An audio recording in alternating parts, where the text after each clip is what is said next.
Hello, ladies and gentlemen, and thank you for joining me. There has been a great firestorm surrounding the various changes that the new financial manager has made and continues to make in Detroit's dysfunctional educational system. The loudest protests revolve around money, and up to now, the children have been a convenient means to an end. While some former employees are being prosecuted by DPS for outright theft and mismanagement of funds, other DPS contracts have been discontinued or annulled. This has led to lawsuits from former employees and former contractors now suing DPS in return. Lawsuits are flying almost as fast as families are fleeing the city. Prior to Robert Bobb, my company's experience with Detroit Public Schools' procurement office was one of constant frustration and disappointment. The office was completely unorganized and undependable. Our company, like Safeway Transportation, was a vendor to DPS, except we provided web technologies, software, and professional development services. Our web technologies still outshine others across the country, and we were highly competitive due to our low overhead and use of open source software.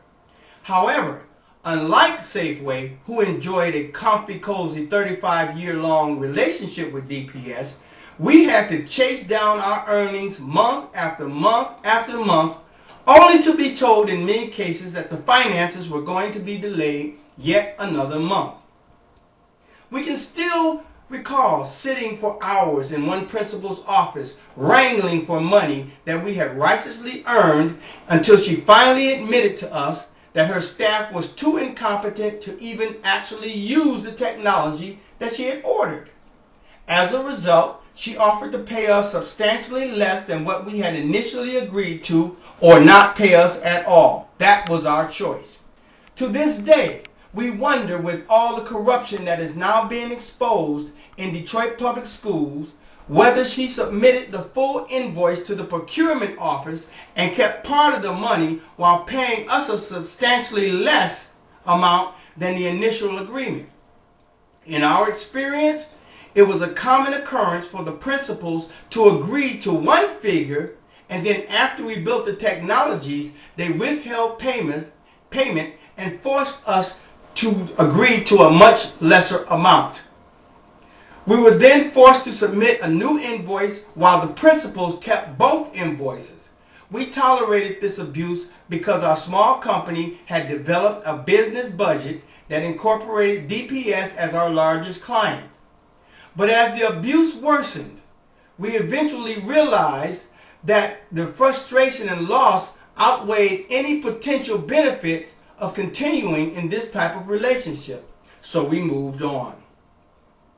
Realizing that there was a systemic problem somewhere in DPS that we couldn't quite put our finger on, we simply packed our bags and sought out clients more deserving of our services. We rolled with the punches, as great businesses do when faced with an economic downturn or a miscalculation of potential revenue streams. We didn't march, cry, protest, throw temper tantrums, get on every radio and television station that would stick a mic in our mouths, nor did we attempt to demonize DPS, as we felt that the children were suffering enough. We did not sue DPS, though it owed us thousands of dollars. We saw that DPS had enough problems to deal with, and for the sake of the children, we decided to write it off as a loss. We did not develop a welfare mentality of being owed a contract with DPS just because we were black.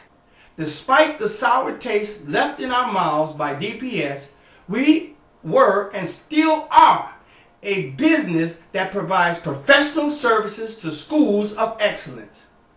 After the DPS experience, we sought out clients who would pay us according to our agreements, on time and with our dignity and respect intact.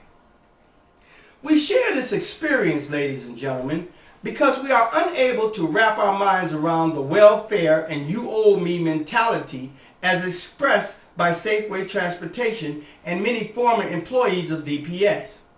Safeway Transportation had a very comfortable relationship with DPS for over 34 years. Now that they have lost their comfy cozy contract and must compete, they cry foul. They launch lawsuits, not for money that is owed to them. They sue because the person in charge of finances knows that the business of DPS would run more efficiently by contracting with a more robust company whose business model fit within the new DPS educational paradigm. Safeway demands that their contract be renewed because they are black-owned and have provided a good service for over 34 years.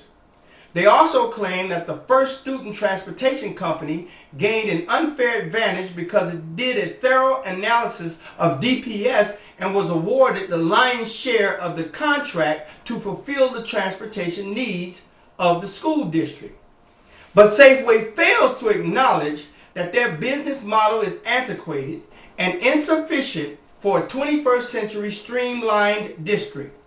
They downplay the fact that 25% of the new contract was awarded to ABC Transportation, a professionally run, more efficient and modernized black-owned company who had also been fulfilling the transportation needs of DPS. Ladies and gentlemen, after we reviewed the Safeway business model, these burning questions arose. How could a business have a very profitable contract for 35 years and not have accumulated enough working capital reserves to stay in business less than 30 days after losing the DPS contract? Could it be that the financial manager, after examining Safeway's financial strength or lack thereof, realized that the company had not positioned itself to function in a changing and more robust environment? How could a company have a very profitable contract for 35 years and not own state-of-the-art buses, but in fact depended heavily on used DPS-owned buses to deliver its services to DPS? In reality, ladies and gentlemen, Safeway pretty much only provided driver employees to DPS and not transportation to DPS. How could one small mom and pop company be able to outbid, with its antiquated system, more robust and efficient companies for so long? How could a company have only one client for 35 years and not be concerned about losing that client and going bankrupt?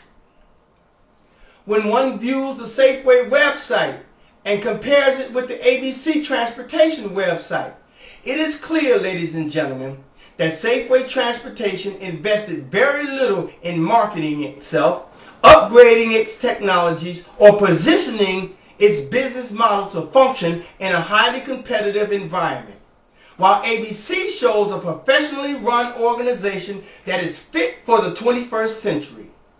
Notwithstanding, the company that got the lion's share of the new transportation contract is not black-owned, it is clear that the emergency financial manager carefully considered the amount of work that ABC could handle and awarded that percentage to ABC while finding a company that could handle the remaining 75% of the necessary transportation requirements. What is now occurring, ladies and gentlemen, in DPS is not about contracts. It's not about job security. It's not about personalities.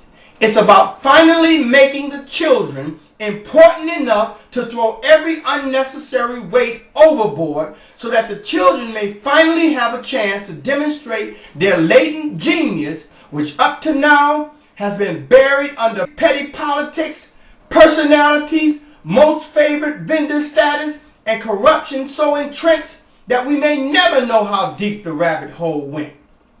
Rather than falling out in a temper tantrum and taking to the streets in protest, Safeway Transportation should conduct itself like any other forward-thinking company when faced with a reduction or loss of a revenue stream. Make your business model attractive to potential customers in the current environment and compete like every other business must do. No one owes you anything. I, like Robert Bobb, affirm that when the Detroit Public Schools open up in the fall of 2010, it will be a completely new system of education, for the old system has finally passed away. To the Safeway driver employees who are now seeking work, a professionally operated, black-owned company by the name of ABC Transportation is hiring. Click the link below to submit your online application. I'm Dr. Fleming, and I thank you for your time.